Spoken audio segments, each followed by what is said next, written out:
Ladies and gentlemen, we're joined right now by John Merline, senior writer and editorial board member for Investors Business Daily. And welcome aboard, John. Good to talk to you, sir. It's great to be here. Thanks. Well, it's my pleasure. All right. So before we get to anything else, we had some disastrous news about the GDP, the lowest quarter of growth since, I think, the last quarter of 2012. Mm-hmm. They're attributing it to, in part at least, to the weather, and there might be some credence to that. But you talk about the economy, and it is like Groundhog's Day. We've gotten nowhere. I mean, we've regained, obviously, the stock market has regained, but we really haven't gotten out of this funk or malaise, to borrow a term from Jimmy Carter, in a lot of years with these policies which are very debilitating towards growth. Well, that's absolutely right. In fact, we crunched some numbers today. And if this recovery, now the Obama recovery started in June of 2009, so it's almost 5 years old. If this recovery had been as good as the average recovery over the previous 10 recessions, the economy would be $1.5 trillion bigger today than it is.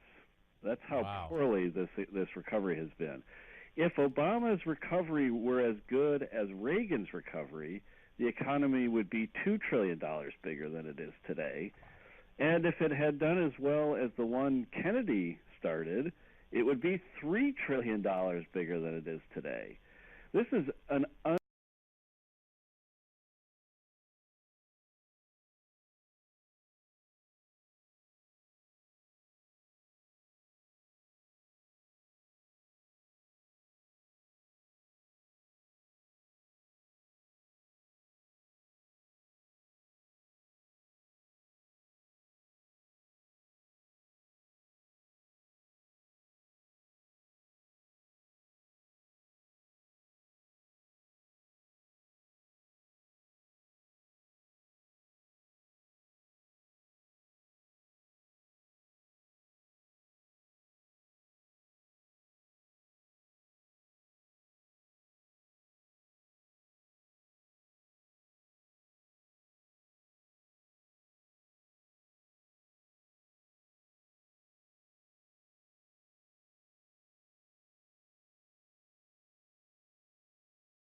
word again, the uncertainty. And what's Obama doing today about all of these problems? All of these problems, John. He's out there talking about the minimum wage as if that will do anything for this economy. Yeah, I guess the what I heard was that may be defeated in the Senate. Yeah, it was. I think the procedural vote failed, which we expected, and the House would never pass it anyway. Well, that's right. And, you know, the minimum wage is, even people who are generally liberal admit that the minimum wage is one of the worst anti-poverty measures you could do. It's way too inefficient. It hurts as many people as it helps, if not more, because businesses don't hire as many people when they have to pay them a lot more. And so you get a lot of people just starting out on the income ladder who find they can't get to that first rung because businesses won't let them reach it. Yeah. You know, you can't artificially raise the price of something and expect more of it. That's just a basic economic principle. Absolutely. And so, yeah, you know, and none of this is pro-growth. I mean, Obama talks about raising the minimum wage, about more regulations, about forcing businesses to do this and that and the other thing. There's not one pro-growth element in any of it. And it's showing. Now, let me quickly, in the time we have left, talk about immigration. You know, Chamber of Commerce, they want it. Boehner, he wants it. One day he pledges he won't violate the Hastert rule. The next day he's mocking those who don't want it in his own party. I don't know which Boehner is which. But what is it about the disaster that looms for Republicans on so many levels if immigration reform is passed that they don't get? You know, that's one of the great mysteries that we keep wrestling with on our editorial board. I know. You know, two things. One is you're absolutely right. There's no question that any of these amnesty programs will help Democrats. There's no question about that.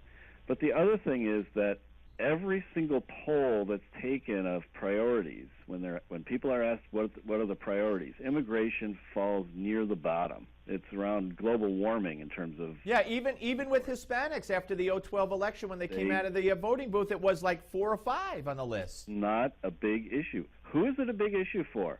President Obama and the Democratic Party. So then you have to say, okay, why would Republicans want to make this their priority? But furthermore, there's an election coming up in November where Republicans have a very good chance of expanding the majority in the House and taking the majority in the Senate. Why in the world would you pass a bill, a big reform bill, when you have a good shot next year of having a much stronger hand in the discussion? It doesn't make any sense. Why not just wait? Say, look, let the voters decide. If they want amnesty, vote for pro-amnesty candidates. Right, and you know, this little game that they're allegedly playing, where they're going to wait until the primary opponents are established for all the incumbents, and to make sure that they don't rock the boat, and then go ahead and try to pull this off.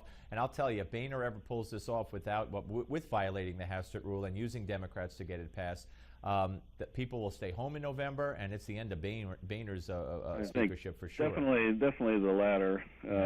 Hopefully not the former. Yeah, I hear you. Well, listen, John, I really enjoyed talking to you. I hope you'll come back, sir. Absolutely. Thank you very much. Thank you. Good talking to you. That's John Merline, senior writer and editorial board member for Investors Business Daily. And, you know, 9 times out of 10 when I read one of their editorials, they are right on target. They know what they're talking about, and they understand the issues. And this nonsense, this economy, which is staggeringly, this recovery, which is, as you heard the statistics, staggeringly slow, is just terrible. We're coming back. Steve Malzberg Show, The Panel.